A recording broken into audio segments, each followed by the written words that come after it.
ఒక్కసారి కొమ్మూరి గోల్డ్ కి కాల్ చేయండి. తాకట్లో ఉన్న మీ బంగారాన్ని విడిపించి మార్కెట్ ప్రైస్ కి వాళ్ళు కొనుక్కుని మిగతా డబ్బులు మీకు ఇచ్చేస్తారు. రైట్, బ్రేకింగ్ న్యూస్ వస్తున్నాం మన టీవీ స్క్రీన్ పై. తెలుగు రాష్ట్రాల్లో తెలంగాణ ఫోక్ సాంగ్స్ తో విపరీతమైన క్రేజ్ సొంతం చేసుకుంది సింగర్ మంగ్లీ.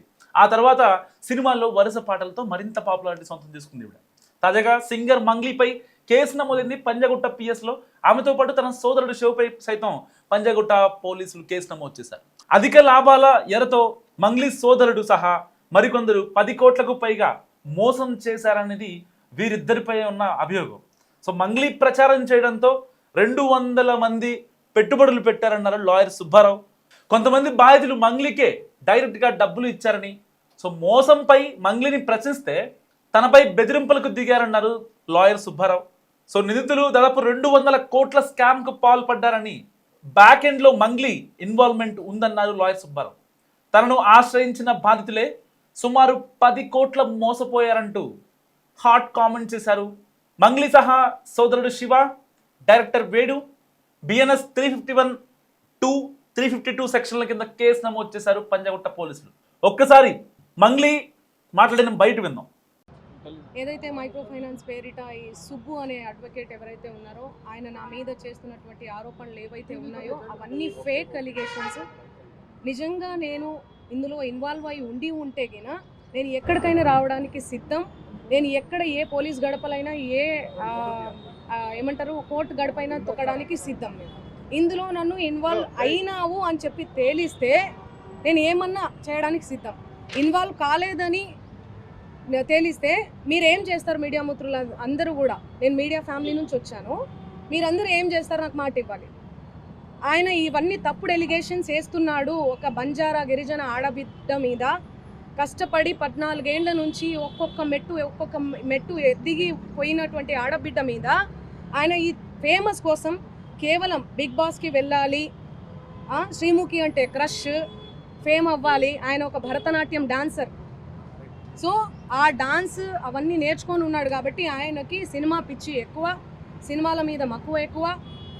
దానివల్ల నన్ను నా పేరు వాడుకొని ఆయన ఫేమ్ అవ్వాలని చెప్పి ప్రతి ఒక్క మీడియా గడప తొక్కి ప్రతి ఒక్కరికి అడిగి ఇంటర్వ్యూ తీసుకోండి అని చెప్పి లేనిపోని అలిగేషన్స్ అన్నీ కూడా నా మీద వేస్తున్నాడు. సో మంగ్లీకి కో నుంచి తనకు ప్రాణహాని ఉందన్నారు లాయర్ సుబ్బారావు.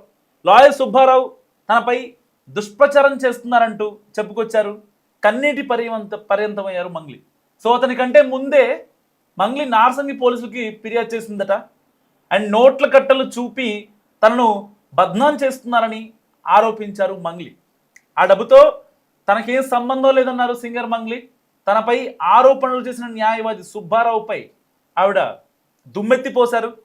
150 కోట్లు మోసం చేశారంటూ తనపై సుబ్బారావు తప్పుడు ప్రచారం చేస్తున్నారంటూ మంగ్లీ ఆవేదన వ్యక్తం చేశారు. అయితే మార్చి 21న సుబ్బారావు పేరుతో తనను పరిచయం చేసుకున్న వ్యక్తి బెదిరించాడని మంగ్లీ ఫిర్యాదులో పేర్కొంది. అలాగే అమర్యాదగా బెదిరించే ధోరణిలో మాట్లాడారని కూడా ఆమె ఆరోపించారు. తనను కావాలని ఒత్తిడి చేసినట్లు, నిరాకరిస్తే అప్రతిష్ట పాలు చేస్తానని బెదిరించినట్లు కూడా ఫిర్యాదులో చెప్పుకొచ్చారు మంగ్లీ. అయితే మరో వ్యక్తితో కలిసి అవమానకర వ్యాఖ్యలు కూడా చేసినట్టు, తనకు ఎలాంటి సంబంధం లేని కరెన్సీ నోట్లు ఉన్న వీడియో చూపించి బెదిరించారని, అండ్ ఆ వీడియోలో మంగ్లీ యొక్క తమ్ముడు శివ ఉన్నాడంటూ లాయర్ సుబ్బారావు చెప్పారు. దాన్ని లైవ్లో కడిగేసింది మంగ్లీ. అదేవిధంగా సుబ్బారావు తీరుపై కుటుంబ సభ్యులు తీవ్ర మానసిక ఒత్తిడికి గురయ్యారని, నిందితులపై చట్టపరమైన చర్యలు తీసుకోవాలంటూ కూడా ఆవిడ విజ్ఞప్తి చేశారు. సో ఇలాంటి నేపథ్యంలో లాయర్ సుబ్బారావు ప్రెస్ మీట్ పెడుతున్నారు. పంజాగుట్ట పిఎస్కి ఆయన తాగి వచ్చారంటూ, నన్ను అవమానించారంటూ లాయర్ సుబ్బారావు చెప్తున్నారు. వాస్తవానికి లాయర్ సుబ్బారావు పంజాగుట్ట పిఎస్కి వెళ్ళి మంగ్లీపై ఫిర్యాదు చేసే క్రమంలో కాస్త తూలుతూ కనిపించాడు. పోలీసులు వాళ్ళ బుర్ర ఒకసారి యాక్టివేట్ అయింది. ఏంటి లాయర్ సుబ్బారావు తాగొచ్చాడా ఏంటి అని కొంచెం అనుమానం వ్యక్తం చేసి ఆయన అడిగారు, మీరు తాగొచ్చారా అని చెప్పి మాట్లాడితే, లేదు నేను తాగి రాలేదు అని చెప్పాడు. అప్పటికే స్మెల్ పసిగట్టిన పోలీసులు, ఒకసారి మీరు బ్రీత్ అనలైజర్ టెస్ట్ చేయండి, దాని తర్వాత ఒకవేళ మీరు తాగారో లేదు కన్ఫర్మ్ చేసుకుందాం, తాగలేదు అంటే లోపలికి వద్దురు కానీ తాగారు అంటే బయటే ఉందరు కానీ అని చెప్పారట ఎవరైతే పంజాగుట్ట ఇన్స్పెక్టర్ ఉన్నాడో. అప్పుడు టెస్ట్ చేస్తే 27 పాయింట్లు వచ్చింది. 27 పాయింట్లు అంటే మినిమం. సో నేను నైట్ తాగాను, ఇప్పుడు తాగలేదు అని చెప్పాడు. వాస్తవానికి మార్నింగ్ కూడా తాగే ఛాన్స్ ఉండొచ్చేమో అంటే ఒకసారి చేశారా 2 సార్లు చేశారని మనకి కన్ఫర్మేషన్ లేదు కాబట్టి ప్రాథమికంగా వచ్చింది 27 పాయింట్లు మాత్రమే.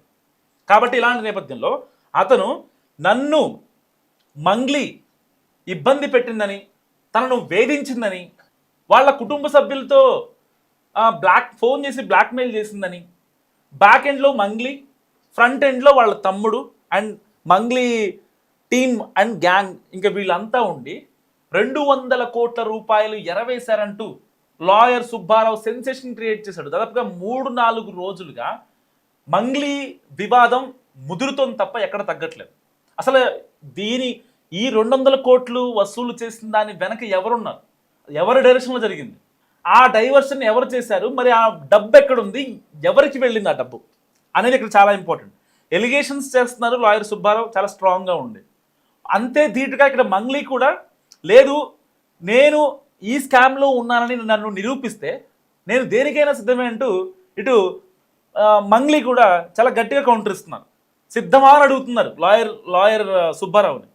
మరి సిద్ధమా కాదు, అసలు లాయర్ సుబ్బారావు మళ్ళీ వాళ్ళ విక్టిమ్స్తో వచ్చాడు. గత 3 రోజులుగా సినారీ చూసుకుందాం.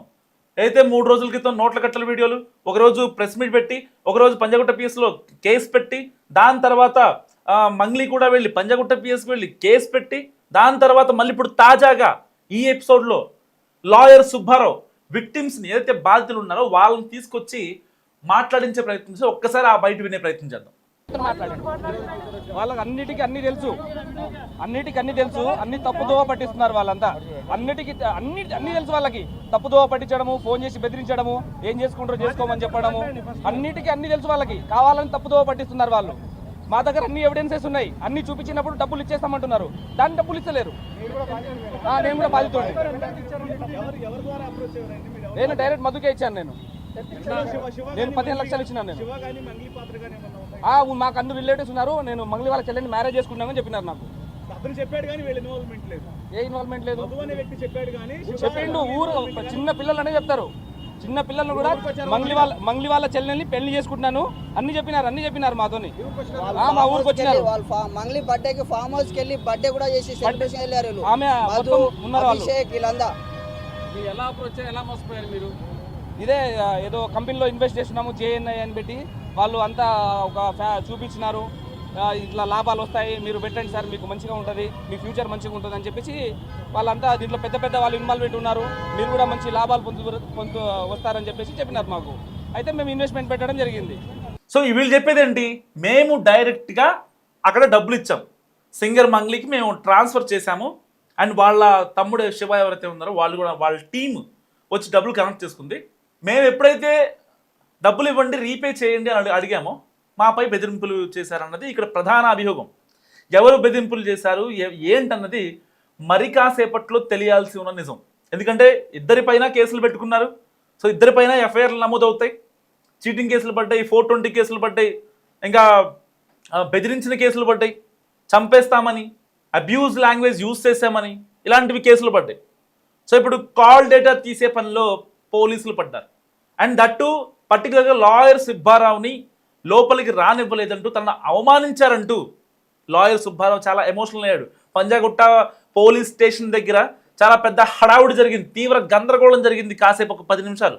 మరి ఇలాంటి నేపథ్యంలో అసలు తప్పెవరిది? నిజంగా 200 కోట్ల స్కామ్ జరిగిందా? ఆ డబ్బు నోట్ల కట్టలు అయితే లాయర్ సుబ్బారావు రిలీజ్ చేసిన నోట్ల కట్టల వీడియో దాదాపుగా 100 కోట్లు ఉంటాయి. అక్కడ సరదాగా 100 కోట్లు ఉంటాయి. అన్ని 500 రూపాయల కట్టలే, కొన్ని 100 రూపాయల కట్టలు, కొన్ని 200 రూపాయల కట్టలు, 500 రూపాయల కట్టలు కలుపుతాయి. కానీ మోస్ట్ ఆఫ్ ఓన్లీ 500 నోట్సే డినామినేషన్ ఉంది. అంటే దాదాపుగా సరదాగా 100 కోట్లు వేసుకోవచ్చు. మరి ఇలాంటి నేపథ్యంలో మరి ఆ డబ్బు ఎవరికి ట్రాన్స్ఫర్ అయింది? ఇద్దరు చేసే ఆరోపణలను బట్టి అక్కడ డబ్బై తీసుకున్నారు. ఎక్కువ వడ్డీ ఆశ చూపించి, అధిక వడ్డీ ఆశ చూపించి ఆ డబ్బులు లాక్కోవడం అనేది నిజంగా ముమ్మాటికి నిజం. డబ్బు కనిపిస్తుంది, ఎలిగేషన్స్ కనిపిస్తుంది, క్రైమ్ జరిగింది, క్రైమ్ ఆఫ్ అఫెన్స్ జరిగింది. మరి ఆ క్రైమ్ ఆఫ్ అఫెన్స్ వెనక ఉన్నది ఎవరు?